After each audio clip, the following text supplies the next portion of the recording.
तो आज का टॉपिक है रस का। तो रस में क्या पढ़ेंगे? देखिए, कहने का मतलब क्या होता है, रस कहते किसे हैं। देखिए, अगर बात की जाए रस की, तो रस कहते किसे हैं, ये पढ़ने वाले हैं। और रस कितने प्रकार के होते हैं और कौन कौन से रस होते हैं वो पढ़ने वाले हैं हिंदी व्याकरण में, ठीक है। और उससे पहले अगर आपने यूट्यूब चैनल सब्सक्राइब नहीं, सब्सक्राइब कर लीजिए, बेल आइकन को भी प्रेस कर लीजिए। देखिए, रस का मतलब होता है, रस का मतलब है साहित्य को पढ़ने या सुनने से या नाटक को देखने से जो आनंद की अनुभूति होती है उसे रस कहते हैं, ठीक है। कहने का मतलब क्या हो गया, साहित्य को पढ़ने, साहित्य को पढ़ने सुनने, ठीक है, पढ़ने या सुनने से, सुनने से या नाटक आदि को देखने से, यानी कि ठीक है, सुनने या नाटक आदि को देखने,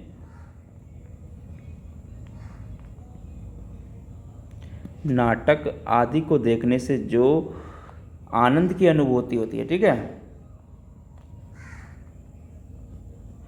को देखने से जो आनंद अनुभूति होती है, ठीक है,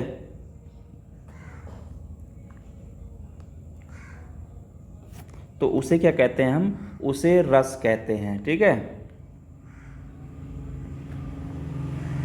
अनुभूति होती है तो वो क्या कहलाता है, हमारा रस कहलाता है, ठीक है। अब देखिए, अब बात करूं रस के जो अंग माने हैं वो कितने माने हैं। देखिए, रस के अंग की अगर बात करूं तो रस के अंग कितने होते हैं। देखिए, अगर बात की जाए रस के अंग, ठीक है, तो रस के अंग कितने हैं, तो रस के अंग होते हैं आपके 4, ठीक है। कौन कौन से होते हैं? देखिए, पहला होता है इसमें आपका, वो होता है आपका स्थायी भाव। क्या होता है? स्थायी भाव, ठीक है, स्थायी भाव होता है। दूसरा होता है, वो होता है इसमें आपका विभाव। क्या होता है? वो विभाव, ठीक है। तीसरा होता है, वो होता है इसमें आपका जो होता है उसे बोलते हैं हम अनुभाव। क्या बोलते हैं? अनुभाव, ठीक है।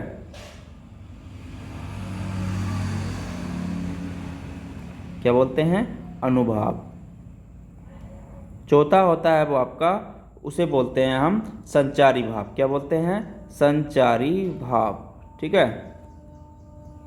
देखिए, अगर यहाँ मैं कहूँ आपसे विभाव कहते कि, देखिए विभाव से मतलब ये है, अब बात करें विभाव की, देखिए सॉरी स्थायी भाव की, यहाँ पे अगर हम बात करें स्थायी भाव की, तो स्थायी भाव कहते किसे हैं। देखिए, स्थायी भाव का मतलब ये है, हृदय में मूल रूप से विद्यमान रहने वाले भावों को स्थायी भाव कहते हैं, ठीक है। हृदय में मूल रूप से विद्यमान रहने वाले भावों को क्या कहते हैं? स्थायी भाव कहते हैं, ठीक है। हृदय में मूल रूप से विद्यमान रहने वाले भाव को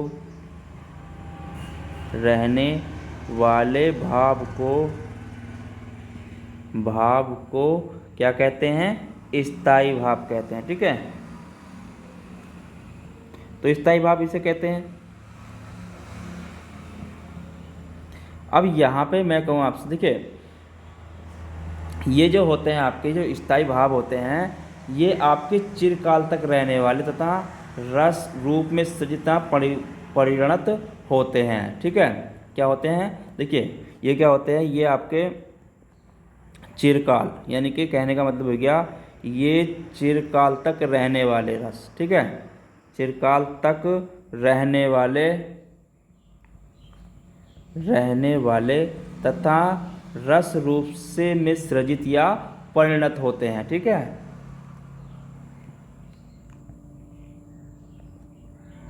तथा रस रूप में सृजित या परिणत होते हैं, ठीक है।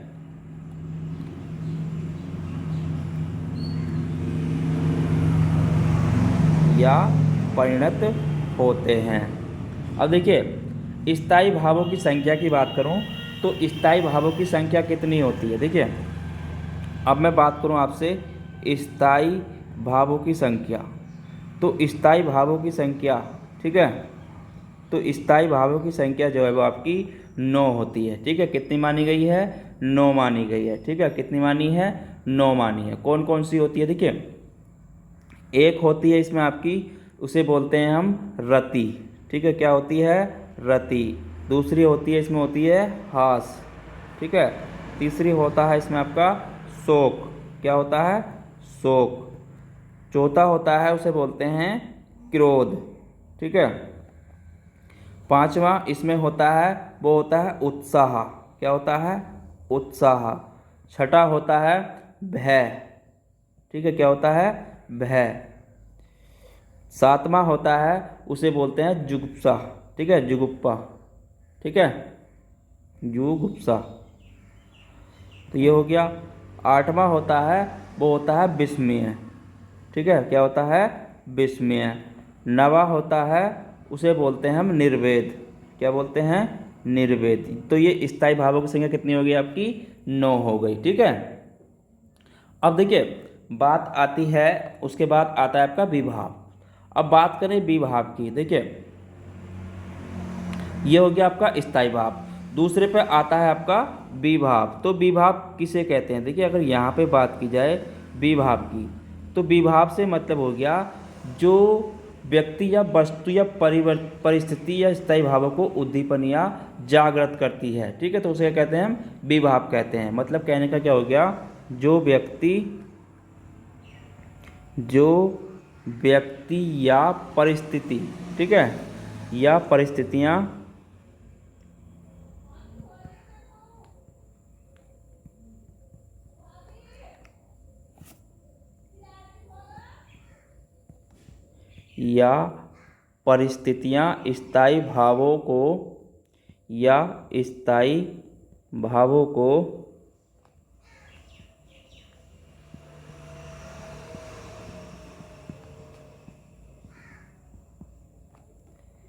स्थायी भावों को उद्दीपन या जागृत करती हैं। ठीक है,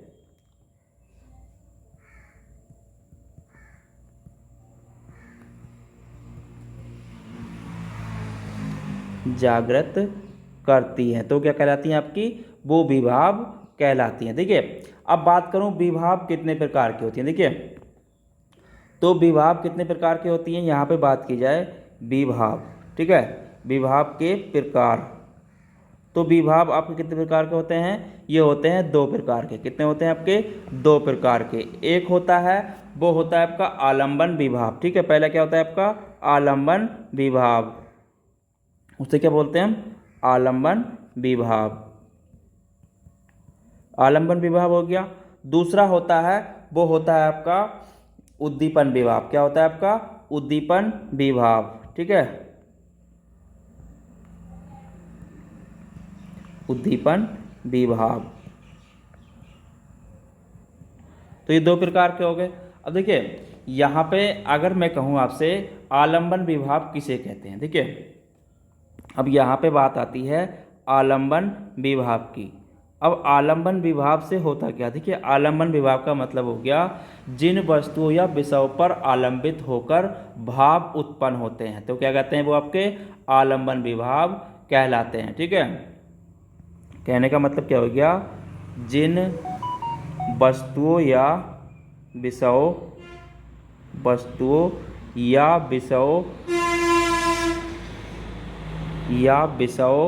पर आलंबित होकर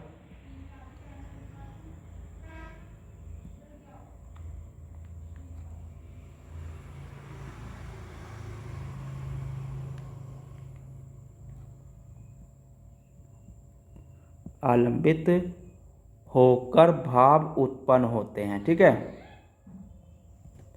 तो वो क्या कहलाते हैं? आपके आलंबन विभाव कहलाते हैं। ठीक है, तो ये आपको पता लग गया आलंबन विभाव किसे कहते हैं। ठीक है, अब यहाँ पे बात आती है आलंबन विभाव में। देखिए, अब यहाँ पे मैं आपसे कहूँ आलंबन विभाव, देखिए आलंबन विभाव का मतलब क्या हो गया? जैसे नायक नायिका, यहाँ पर देखिए कहने का मतलब हो गया जैसे नायक नायिका। तो नायक नायिका में क्या है? देखिए यहाँ पर क्या है? आलंबन के 2 भेद हैं इसमें। ठीक है, जैसे नायक नायिका हो गया। अब बात करें आलम्बन के भेद कितने होते हैं। देखिए आलम्बन के आपके 2 भेद होते हैं, ठीक है। इसमें भी आलम्बन के 2 भेद होते हैं, ये भी आपको ध्यान रखना है। जो आलम्बन के भेद होते हैं, तो आलम्बन के भेद, तो आलम्बन के भेद की बात करूं तो आलम्बन के 2 भेद होते हैं, ठीक है। कौन से होते हैं? एक होता है इसमें आश्रय, ठीक है। एक क्या होता है इसमें आपका आश्रय, ठीक है। क्या होता है? आश्रय। दूसरा होता है, वो होता है इसमें आपका विषय, ठीक है। दूसरा क्या होता है? विषय। देखिए अब आश्रय की बात करूं तो आश्रय में क्या होता है? देखिए जिस व्यक्ति के मन में रति का भाव उत्पन्न होता है, ठीक है। आश्रय क्या होता है? जिस व्यक्ति के मन में, जिस व्यक्ति के मन में रति का भाव उत्पन्न होते हैं, ठीक है।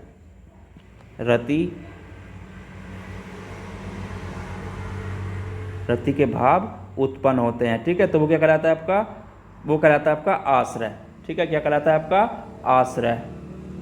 अब बात करूं विषय की। देखिए विषय का मतलब है जिस व्यक्ति, जिस वस्तु या व्यक्ति के लिए आश्रय के मन में भाव उत्पन्न होते हैं, ठीक है।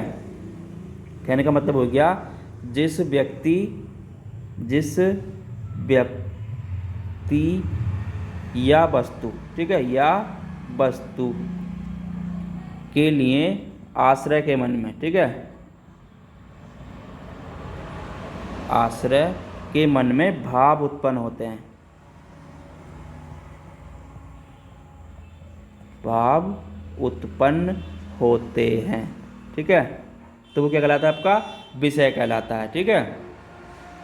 अब यहाँ पे देखिए, अब ये तो हो गए आपके आलम्बन के। अब मैं कह रहा था उद्दीपन विभाग के। देखिए अब यहाँ पे आलम्बन के हो गए, उसके बाद बात करते हैं उद्दीपन विभाग। उद्दीपन विभाग जो होता है,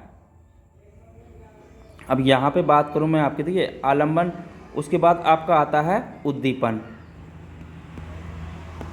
तो उद्दीपन विभाग क्या होता है? देखिए अगर यहाँ पे बात करूँ मैं आपकी उद्दीपन विभाग कहते किसे हैं? अगर उद्दीपन विभाग की बात करूँ, देखिए आश्रय के मन में भावों को उद्दीपित करने वाले विषयों या बाह्य चेष्टाओं को, बाह्य वातावरण को उद्दीपन विभाग कहते हैं, ठीक है। देखिए आश्रय के मन में भावों को उद्दीपित करने वाले विषय की बाह्य चेष्टाओं को या बाह्य वातावरण को उद्दीपन विभाग कहते हैं, ठीक है। कहने का मतलब ये हो गया, देखिए अगर उद्दीपन विभाग का मतलब जो है आश्रय, मतलब आश्रय, मैंने ऊपर आपका आश्रय बता दिया कि आश्रय के मन में, ठीक है, आश्रय के मन में भावों को उद्दीपित, यानी कि भावों को उद्दीपित करने वाले विषय की, ठीक है, उद्दीपित करने वाले विषय की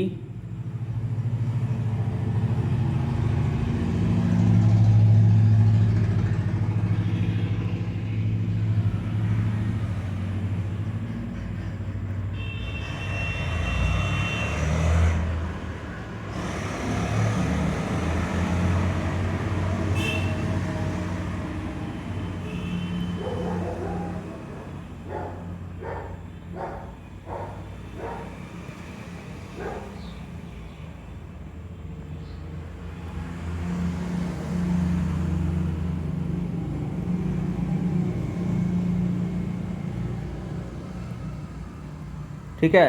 तो इसे क्या कहते हैं? उद्दीपन विभाग कहते हैं। देखिए अगर यहाँ पे बात करूँ मैं आपसे, तो कहने का मतलब होगा, देखिए जैसे कहीं पर किसी के, देखिए कोई है, किसी को देखकर किसी के मन में आकर्षण होता है, ठीक है, मतलब किसी को देखकर किसी के मन में क्या होता है? आकर्षण होता है। तो वहाँ पर क्या होता है आपका? देखिए वहाँ पर उसके मन में रति का भाव और अधिक तीव्र करता है, ठीक है, यानी कि उसके मन में रति का भाव उत्पन्न होता है। तो ऐसी उसे क्या कहते हैं? हम उद्दीपन विभाग कहा जाता है। अगर ऐसा में, अगर शारीरिक, किसी के मन में शारीरिक चेष्टाएं तथा उसके मन का एकांत वातावरण को उद्दीपन विभाग कहते हैं, अगर किसी के मन में किसी के प्रति भाव उत्पन्न होता है तो, ठीक है।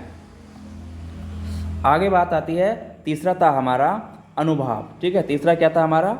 अनुभाव। अब अनुभाव किसे कहते हैं? देखिए अगर बात करूं मैं आपसे अनुभाव की, तो अनुभाव कहते किसे हैं। तो अनुभाव, देखिए अनुभाव का मतलब होता है आलंबन या उद्दीपन के द्वारा आश्रय के हृदय में स्थायी भाव जागृत या उद्दीपित होने पर आश्रय में जो चेष्टाएं होती हैं तो उन्हें हम अनुभाव कहते हैं। ठीक है, मतलब कहने का ये हो गया आलंबन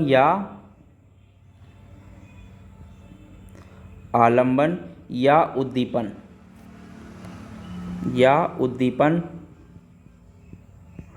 उद्दीपन के द्वारा आश्रय के हृदय में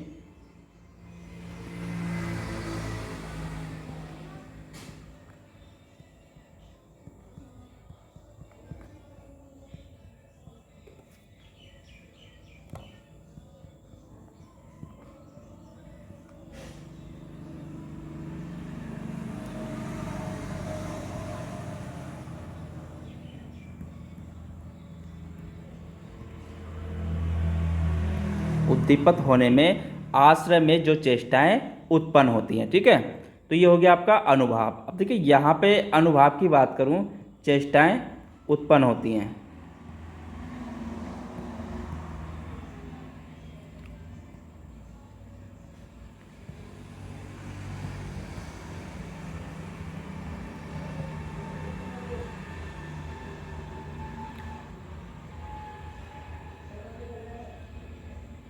ठीक है, जो चेष्टाएं होती हैं तो उन्हें क्या कहते हैं, हम अनुभाव कहते हैं। ठीक है, देखिए अनुभाव 4 प्रकार के माने गए हैं। ठीक है, अनुभाव जो हैं आपके वो 4 प्रकार के माने गए। अगर बात करूं आपसे तो अनुभाव 4 प्रकार के माने गए हैं। ठीक है, अब अनुभाव 4 प्रकार के होते कौन कौन से हैं, देखिए एक होता है, इसमें पहला होता है वो होता है आपका कायिक। ठीक है, क्या होता है, कायिक। दूसरा होता है वो होता है आपका मानसिक। क्या होता है, मानसिक। तीसरा होता है वो होता है आहर्य। ठीक है, क्या होता है, आहर्य। चौथा होता है वो होता है सात्विक। क्या होता है आपका, सात्विक। ठीक है, तो आपके 4 अनुभाव हो गए। देखिए अब यहाँ पे बात करूँ मैं, सात्विक अनुभाव की संख्या भी 8 है। ठीक है, यहाँ पे अगर बात करूँ मैं आपसे तो सात्विक की इसकी संख्या कितनी है, सात्विक अनुभाव की संख्या भी 8 है। ठीक है, तो यहाँ पे एक चीज़ नोट कर लेना आप, सात्विक अनुभाव की संख्या 8 है। ठीक है, तो सात्विक अनुभाव की संख्या कितनी है, 8 है। ठीक है, कितनी है, 8 है। कौन कौन से हैं उसके बारे में बात कर। देखिए इसमें पहला है वो है आपका स्तंभ। क्या है आपका, स्तंभ। ठीक है, पहला हो गया इसमें आपका स्तंभ। दूसरा है वो है आपका स्वेद। क्या है, स्वेद। तीसरा है वो है इसमें आपका रोमांच। क्या है, रोमांच। ठीक है, चौथा है ये है आपका स्वर भंग। क्या है, स्वर भंग। ठीक है, पांचवा है कंप, कंप हो गया। छठा है आपका विवर्णता। ठीक है, विवर्णता मतलब जिसे बोलते हैं रंगहीनता। ठीक है, क्या बोलते हैं इसे, रंगहीनता भी बोलते हैं। ठीक है, सातवां है ये होता है आपका अछू। क्या होता है, अछू। आठवां है ये है आपका प्रलय, प्रलय। ठीक है, क्या है, प्रलय, जिसे बोलते हैं हम संज्ञाहीनता। ठीक है, क्या बोलते हैं, संज्ञाहीनता। तो ये हो गए आपके, किसके हो गए आपके, जो हो गए सात्विक अनुभाव की संख्या कितनी हो गई, 8 हो गई। ठीक है, उसके बाद बात आती है संचारी भाव की। ठीक है, अब संचारी भाव देखिए चौथे नंबर पर क्या आता है आपका, वो आता है संचारी भाव। अब संचारी भाव की अगर बात करूं तो संचारी भाव कहते किसे हैं। देखिए अगर संचारी भाव की अगर बात करें तो संचारी भाव का मतलब होता है आश्रय के चित्त में उत्पन्न होने वाले अस्थिर मनोविकारों को संचारी भाव कहते हैं। ठीक है, और इनके द्वारा जो स्थायी भाव और तीव्र हो जाता है। ठीक है, इनके द्वारा क्या होता है, स्थायी भाव और तीव्र हो जाता है। ठीक है, तो उसे क्या कहते हैं, हम संचारी भाव कहते हैं। ठीक है, कहने का मतलब क्या हो गया आपका, आश्रय के चित्त में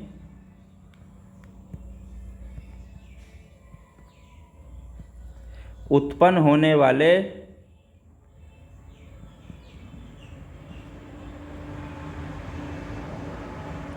अस्थिर मनोविकारों को संचारी भाव कहते हैं। ठीक है, होने वाले अस्थिर मनोविकारों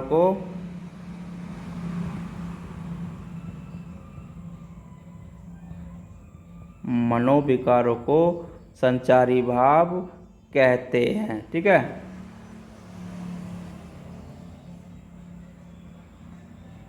अब देखिए यहाँ पे तो ये हो गया, इसके द्वारा क्या होता है, इसके द्वारा स्थायी भाव और तीव्र हो जाता है। संचारी भाव के द्वारा क्या होता है, इसके द्वारा जो भाव होता है वो और इसके द्वारा स्थायी भाव और तीव्र हो जाता है। ठीक है, इसके द्वारा कहने का मतलब ये हो गया, इसके द्वारा स्थायी भाव और तीव्र हो जाता है। ठीक है, स्थायी भाव और तीव्र हो जाता है।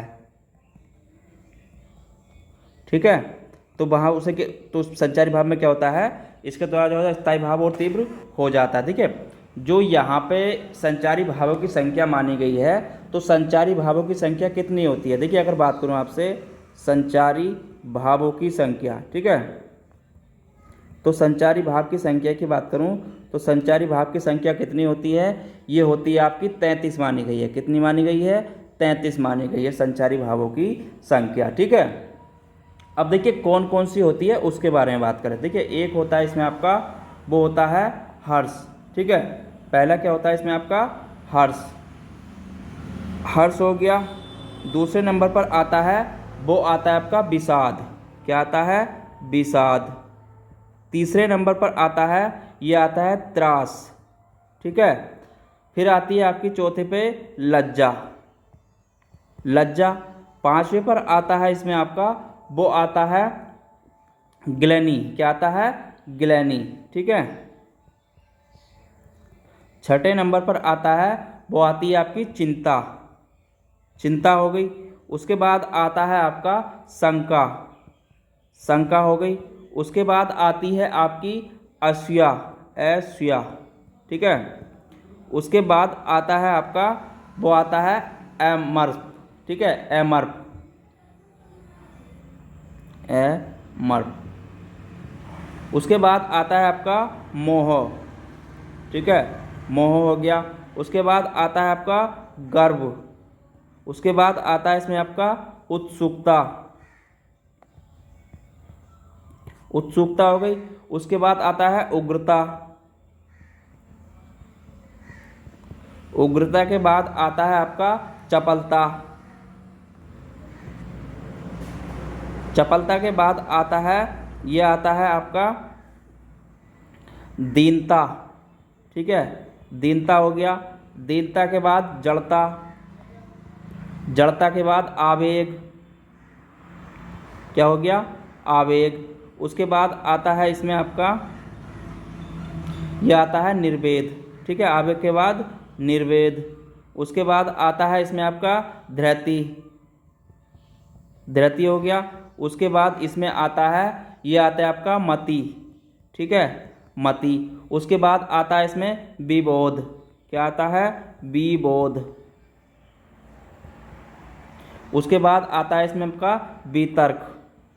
उसके बाद वितर्क। उसके बाद आता है इसमें आपका श्रम। उसके बाद आता है आपका आलस्य। आलस्य के बाद आता है आपका, ये आता है आपका निद्रा। ठीक है, क्या आता है, निद्रा। निद्रा के बाद आता है, ये आता है आपका स्वैपन। स्वैपन के बाद आता है आपका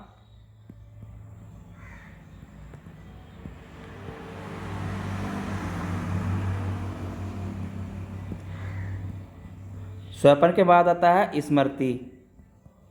ठीक है, उसके बाद आता है आपका, ये आता है मद। उसके बाद आता है इसमें आपका, वो आता है उन्माद। क्या आता है, उन्माद। ठीक है, उसके बाद आता है आपका, वो आता है अविहिता। ठीक है, अविहिता, अविहिता हो गया। उसके बाद आता है आपका अपस्मार। ठीक है, अपस्मार हो गया। उसके बाद आता है आपका व्याधि, उसके बाद आती है आपका जो आता है वो आता है मरण। ठीक है, तो सारे 33 के स्थायी भाव मैंने आपको बता दिए, 33 स्थायी भाव होते हैं इसमें। ठीक है, तो 33 इसमें क्या होते हैं आपके संचारी भावों के स्थायी, जो संचारी भावों की संख्या वो कितनी है आपकी 33 है। ठीक है, 33 के 33 मैंने आपको इसमें करा दिए। उसके बाद आगे बात करते हैं रस के प्रकार। देखिए यहाँ पे उसके बाद बात करूँ मैं आपसे रस के प्रकार की। देखिए अब यहाँ पे अगर मैं बात करूँ रस के प्रकार की, ठीक है, तो रस के प्रकार होते कितने हैं। देखिए रस के प्रकार जो माने गए हैं वो आपके 8 हैं। ठीक है, कितने हैं आपके रस के प्रकार आपके 8 हैं। ठीक है, अब कौन कौन से हैं 8 प्रकार। देखिए इसमें एक है आपका, पहला है जो है आपका वो है श्रृंगार रस। क्या है आपका श्रृंगार रस, श्रृंगार रस हो गया। दूसरा आता है वो आता है आपका इसमें, उसे बोलते हैं हम हास्य रस। क्या बोलते हैं, उसे बोलते हैं हम हास्य रस। ठीक है, हास्य रस हो गया। तीसरा आता है करुण रस। क्या आता है आपका करुण रस।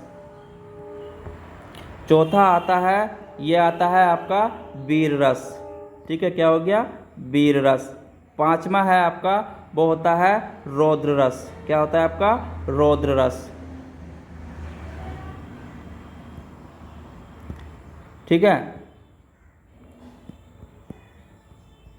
रौद्र रस हो गया। उसके बाद छठे पर आता है भयानक रस। क्या आता है भयानक रस, भयानक हो गया। सातवें पर आता है आपका बीभत्स। ठीक है, सातवें पर क्या आता है आपका बीभत्स। ठीक है, बीभत्स रस। और आठवें पर आता है, ये आता है आपका अद्भुत रस। क्या बोलते हैं अद्भुत रस। ठीक है, क्या होता है अद्भुत रस। देखिए जो माने हैं वो 8 माने हैं, उसके बारे में आगे बात करूं। देखिए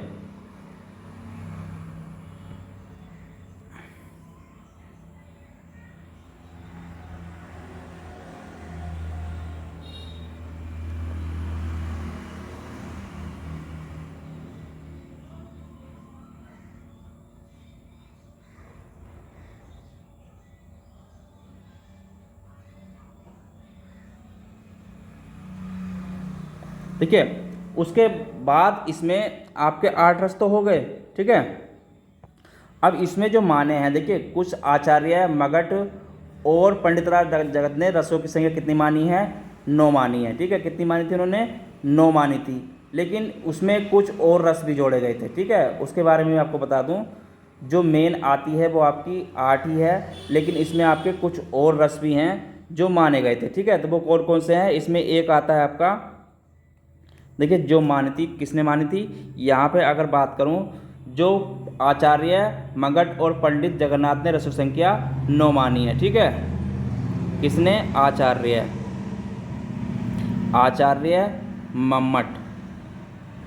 मम्मट और पंडित राज जगन्नाथ ने। ठीक है, और पंडित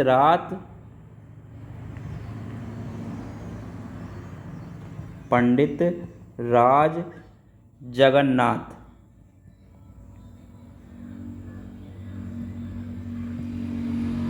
ने रसों की संख्या कितनी मानी थी, इन्होंने रसों की संख्या 9 मानी है। ठीक है, तो 9 मानी है, वो कौन कौन से हैं, और देखिए वो है इसमें आपका जो माना है उन्होंने, ये है आपका, देखिए 8 तो हो गए, ये उन्होंने जो मानी है इसमें वो मानी थी। देखिए इसमें क्या क्या था आपका, अगर मैं कहूँ आपसे, देखिए इसमें एक पहले पे था आपका, ये था आपका श्रृंगार। ठीक है, क्या था आपका श्रृंगार। दूसरे पे इन्होंने हास्य। ठीक है, और इन्होंने माना था करुण रस, और रौद्र, और इन्होंने माना था भयानक, और इन्होंने माना था आपका बीभत्स, और माना था इन्होंने आपका अद्भुत। ठीक है,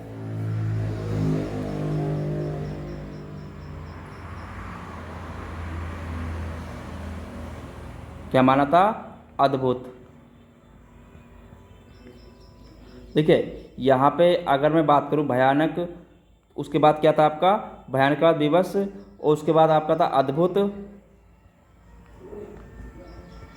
अद्भुत, और एक है आपका वीर रस, ठीक है, और इन्होंने जो माना था नमा वो था आपका शांत रस, ठीक है, क्या है आपका शांत रस है, ठीक है। तो ये इन्होंने संख्या कितनी मानी, जिसकी 9 मानी थी, ठीक है। तो सारे बता दिए मैंने, कितने हो गए, 9 हो गए। अब यहाँ पे एक चीज़ और आती है, देखिए यहाँ पे 9 तो हो गए, कुछ रसों की संख्या जो 9 मानी गई है, देखिए इसमें जो तुलसी और सूर के, देखिए 2 नए रसों को मान्यता दी है। देखिए शास्त्रीय नृत्य में 9 रस तो माने गए हैं, लेकिन कुछ विद्वानों ने सूर और तुलसी की रचनाओं को 2 नए रसों की मान्यता दी है, ठीक है। सूर 9 रस तो माने गए, उसके बाद देखिए यहाँ पर सूर और तुलसी, ठीक है, सूर और तुलसी की जो रचनाएं हैं, तुलसी की जो रचनाएं हैं, रचनाओं के आधार पर 2 नए रस माने हैं, ठीक है, पर 2 नए रस माने गए हैं, ठीक है। कौन कौन से हैं उनके बारे में बात कर लेते हैं। देखिए वो है, एक पहले पे है, एक है आपका जो 10वां हो गया, वो है इसमें आपका वात्सल्य रस। कौन सा आपका, वात्सल्य रस, ठीक है। तो इस पर भी क्वेश्चन पूछ लेता है, वात्सल्य रस। और 11वां है इसमें आपका भक्ति रस, ठीक है, क्या है आपका भक्ति रस, जो इसमें माने गए हैं, ठीक है। तो सारे रस हो गए, मैंने इसमें करा दिया आपके जौन जौन से रस होते हैं, ठीक है। तो इस चीज़ को आप नोट करते चलें कि कौन से इसमें क्या पूछता है, ठीक है। तो मैंने बताया आचार्य मम्मट और आपके पंडित राज जगन्नाथ ने रसों की संख्या कितनी मानी है, 9 मानी है, लेकिन जो मेन रसों की संख्या वो कितनी है आपकी, 8 है, ठीक है। तो इससे रिलेटेड जितने भी क्वेश्चन बनेंगे आप इसमें आसानी से कर सकते हैं, ठीक है। तो आज के टॉपिक में इतना ही, फिर मिलेंगे कल नए टॉपिक के साथ। जब तक के लिए धन्यवाद। अगर आपने अभी तक यूट्यूब चैनल को सब्सक्राइब नहीं किया, सब्सक्राइब कर लीजिए और बेल आइकन को भी प्रेस कर लीजिए। धन्यवाद।